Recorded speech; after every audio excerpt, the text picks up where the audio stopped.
In January 1919, a man named Anton Drexler founded a right-wing political party called the German Workers' Party, or DAP. It claimed to be against both large businesses and trade unions and supported the ordinary men of the street.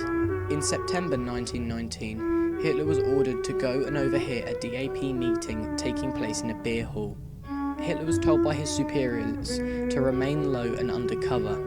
However, he got involved with a heated political argument with a visitor, to the point that, impressed with Hitler's public speaking skills, Drexler invited Hitler to join the party as the 55th member.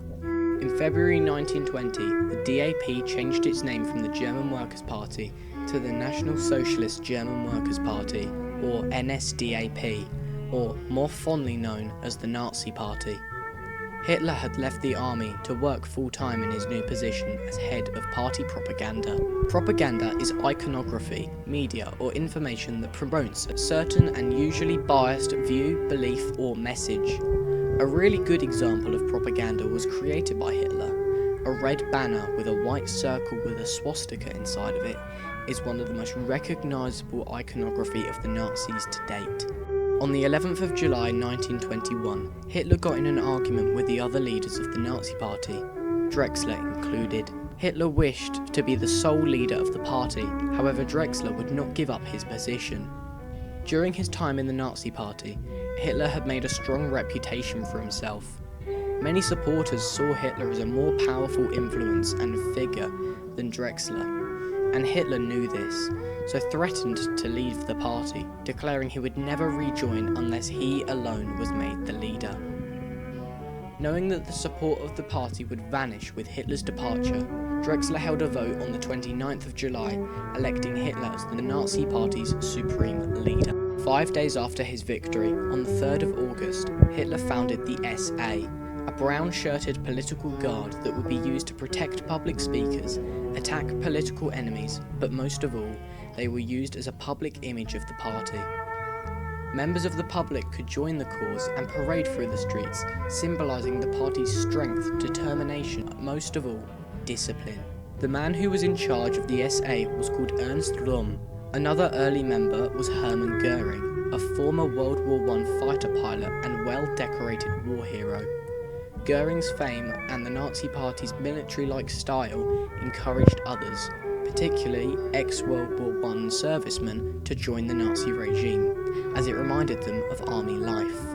In October of 1922, Benito Mussolini, the leader of the Italian Fascist Party, seized power by force and established himself as an Italian dictator.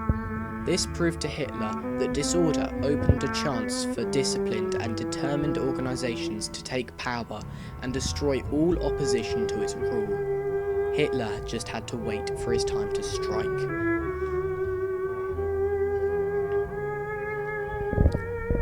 You may remember the money terms of the treaty from the last video, where Germany had to pay reparations or money instalments to the Allies.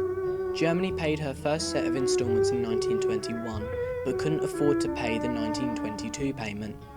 In a protest, French and Belgian soldiers occupied the Ruhr, Germany's most industrialised area, to take its payments by force. They took away goods such as iron, steel and coal. In reaction, the Weimar government ordered a passive protest. Workers would refuse to work for the foreign invaders, and they sabotaged factories and flooded mines. The French and Belgians returned with violence, claiming the lives of many. The government continued to support the workers by printing more money to pay them with. However, due to large amounts of money now in circulation, the German treasury and the worth of the German mark decreased dramatically, with prices skyrocketing and going out of control.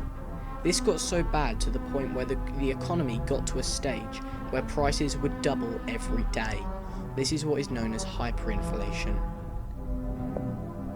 People had to carry their wages in wheelbarrows, yet prices went up so fast that a day's worth of work would be equal to a singular cup of coffee. By November 1923, bread prices went up to 201 billion marks. Many starved to death because of the high food prices, and the elderly and middle class suffered badly as their savings and pensions deteriorated. Hitler chose November 1923 to strike. He believed that the people were fed up with this situation and the government, and that they would support a strong, powerful leader. He was willing to overthrow the government in the events known as the Munich Putsch. On the morning of the 8th of November, Hitler and 600 loyal Nazis seized a beer hall in Munich, where a meeting between high-standing Bavarian leaders was taking place. At gunpoint, Hitler captured the three leaders, making them swear an oath and allegiance towards the Nazis, before locking them in a room. These men later escaped and informed the police on Hitler's plan. Hitler then spoke to his comrades, declaring the destruction of the Bavarian government and that he would lead the Nazis to march on Berlin, where they would take over the national government and establish General Ludendorff, a decorated war hero and a key supporter of the Nazis, as ruler of Germany. They got as far as the centre of Munich before being stopped by armed police, who opened fire, killing 14 Nazis, yet Hitler and Ludendorff remained untouched. Hitler's uprising had failed, although he was arrested and tried in 1924 for high treason, a crime back then punishable by death. Hitler fought his way through the courtroom, gaining public fame for his public speaking and strong views.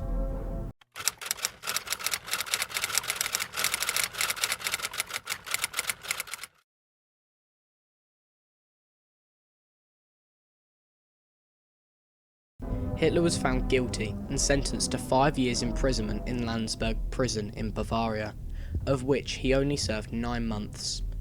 During his time, he was advised to write his political testament, a message to the public displaying his views for the future. He did this through his book called Mein Kampf, or My Struggle, which by the time of his death in 1945 sold over 8 million copies. Mein Kampf is a mixture of history and personal memories jumbled together with half-baked political philosophy and ideas about race. Hitler had no new ideas but kept repeating the same topics over and over again. Race is the key to history. Hitler believed that humans can be divided into separate races, which should not be allowed to interbreed and must remain pure. The blonde-hair, blue-eyed Aryan race is the most superior and is responsible for the world's accomplishments and is destined to rule over all other races, most particularly Slavs of Eastern Europe, Asians, and Africans. He thought that the Jews were the lowest race and responsible for the destruction of human achievement.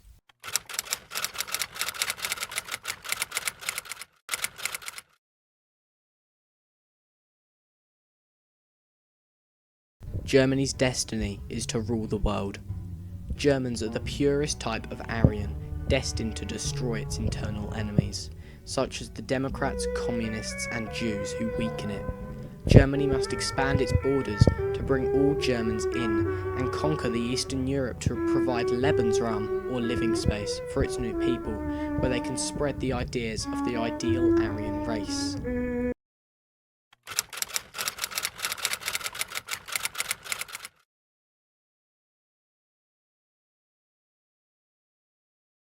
Hitler and Hitler alone is to make this happen. Parliaments and democracy lead to divisions and arguments. These quarrels could be all over if Germany was ruled by one strong, single leader.